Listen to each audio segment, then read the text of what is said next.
How heat affects protein denaturation in cooking. How does the application of heat cause proteins in food to change their structure? And why do these structural transformations sometimes result in unexpected textures and flavors that challenge our traditional culinary expectations? Proteins are fundamental building blocks of food. When you cook an egg, grill a steak, or bake bread, the heat you apply causes the proteins within these foods to denature, altering their three-dimensional structures and ultimately their functionality. Classical biochemistry tells us that proteins have a precise folded structure that is essential to their activity, but once heat is introduced, those structures unravel and reshape, leading to profound changes in texture, moisture, and flavor. So far, so good until we look closer. The how heat affects protein denaturation paradox emerges when the seemingly predictable unfolding of protein structures produces outcomes that sometimes defy our intuitive notions of cooking. In principle, as temperature increases past a critical point, the protein's native state should simply transition into an unfolded form, losing its original function. Yet, in the culinary world, this process is anything but straightforward. Different proteins, even within the same food, may respond differently to the same thermal treatment. Some proteins coagulate rapidly, forming firm textures, while others denature slowly, leading to tender, juicy results. Even more intriguingly, the same heat treatment can result in varied outcomes depending on the food matrix, pH levels, or even the presence of other ingredients. One striking example comes from cooking meat.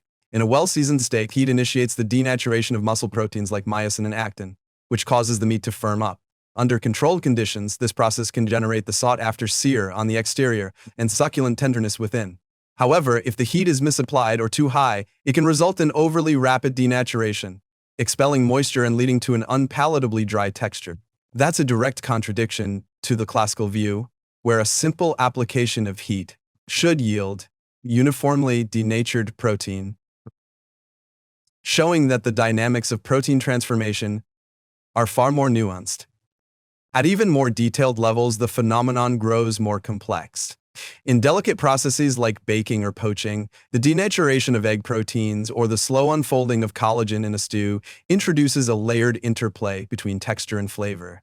As the protein structures change, they form new networks, trap moisture, and interact with other food components in ways that defy simplistic thermal models. The traditional idea that heat equals protein denaturation is challenged by the fact that the same molecular process can lead either to a desirable firm set or an undesirable rubbery texture, based on subtle differences in time, temperature, and environment. And then there's the role of temperature gradients and localized heating. In cooking methods such as sous vide or slow roasting, proteins experience highly controlled conditions where temperature variation is minimal. Here, the denaturation occurs more uniformly and predictably, sometimes even preserving the inherent moisture and flavor that would otherwise be lost in high-heat applications. The delicate balance achieved in these techniques underscores that the process is not merely a binary switch, but a continuum influenced by the dynamic distribution of heat throughout the food. Even classical culinary techniques encounter this paradox. Chefs meticulously adjust their heat sources and cooking durations to balance protein denaturation and texture formation, often arriving at results that seem to defy the textbook definitions of protein behavior. In modern kitchens, where precision cooking instruments allow near-perfect control over temperature, the paradoxical outcomes of protein denaturation still remind us that the underlying molecular dance is a blend of deterministic unfolding and the unpredictable influences of a food's environment. So what's really going on? The paradox lies not in a failure of biochemistry, but in the limits of our classical approximations. Early models of protein denaturation assumed ideal, uniform conditions where heat simply causes a neat, predictable unfolding. Yet nature, and cooking, is rarely that cooperative. At the molecular level, proteins respond to heat in ways that are both time-dependent and highly sensitive to their surroundings. They don't just lose structure, they rearrange, interact, and sometimes even form new conformations that contribute uniquely to texture and taste. It turns out that proteins in food are far more complex than our conventional recipes suggest. They don't simply transition from folded to unfolded, they adapt, coagulate, and even undergo enzymatic modifications as they interact with other ingredients. The process can lead to surprising textures, like the contrast between a crispy crust and a moist interior in a perfectly seared piece of meat that defies simplistic thermal model. The how heat affects protein denaturation paradox is a reminder that our culinary intuition, built around straightforward notions of heating and cooking, doesn't always capture the subtle interplay between protein chemistry, moisture retention, and flavor development. It invites us to rethink how we define the boundaries of heat's effects and to explore the intricate dance of molecules that transforms raw ingredients into culinary art. In doing so, it opens new frontiers for both scientific understanding and gastronomic innovation, challenging chefs and scientists alike to harness the nuanced behaviors of proteins in crafting memorable and delicious experiences. Protein denaturation in cooking is the process by which proteins lose their native structure when exposed to heat. This transformation alters the protein's physical properties, changing texture, color, and flavor, which is a central aspect of many culinary techniques. Though the primary structure, the amino acid sequence, remains unchanged, the higher-order structures, secondary and quaternary, unravel, leading to a new configuration. Example, when an egg is boiled, its clear albumin turns opaque as the proteins unfold and aggregate.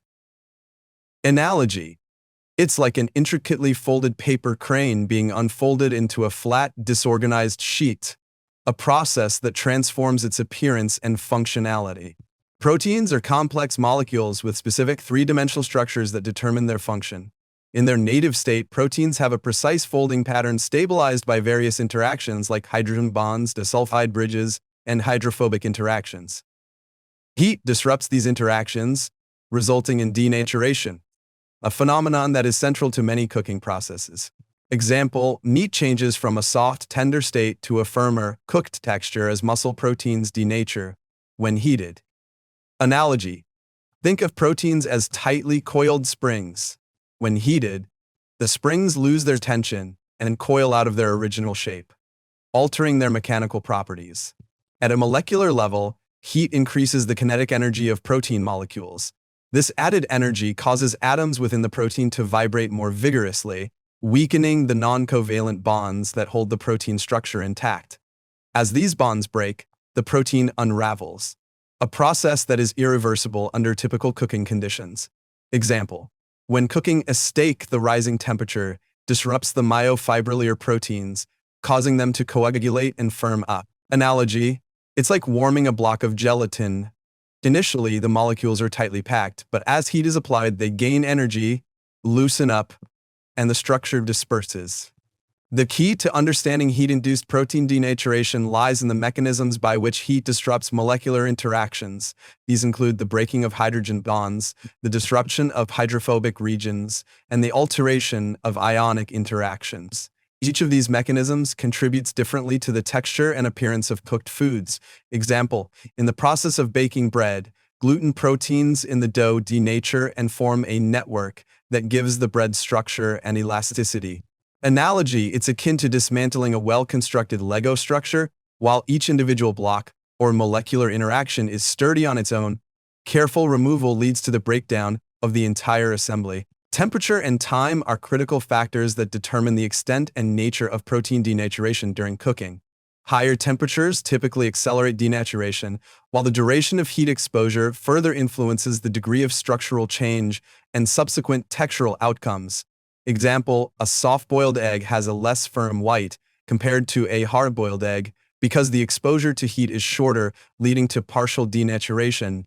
Analogy: it's like slowly softening butter. If left for a short time at room temperature, it becomes slightly pliable. If heated too long, it melts completely, altering its original form entirely. Protein denaturation profoundly affects the sensory qualities of food. Textural changes include firming, coagulation, and sometimes the formation of a gel-like structure. Flavor is impacted as well, since denatured proteins can expose new reactive sites that interact with other ingredients, influencing taste and aroma. Example, the browning of meat during grilling. The Maillard reaction is facilitated by denatured proteins reacting with sugars, developing complex flavors and textures.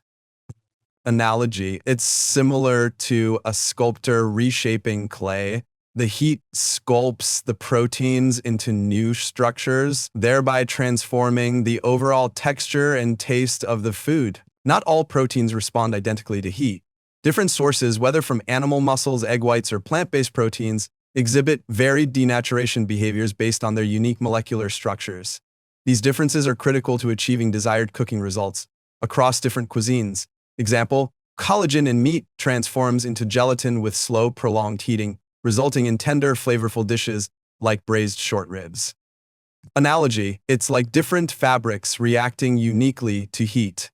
Some shrink dramatically, while others simply soften, illustrating the diversity in the response of protein types. Achieving the perfect level of protein denaturation poses significant challenges for chefs and food scientists. Precise control over temperature and time is crucial to avoid undercooking or overcooking, leading to toughness and dryness. This delicate balance requires a deep understanding of the heat transfer and protein chemistry involved.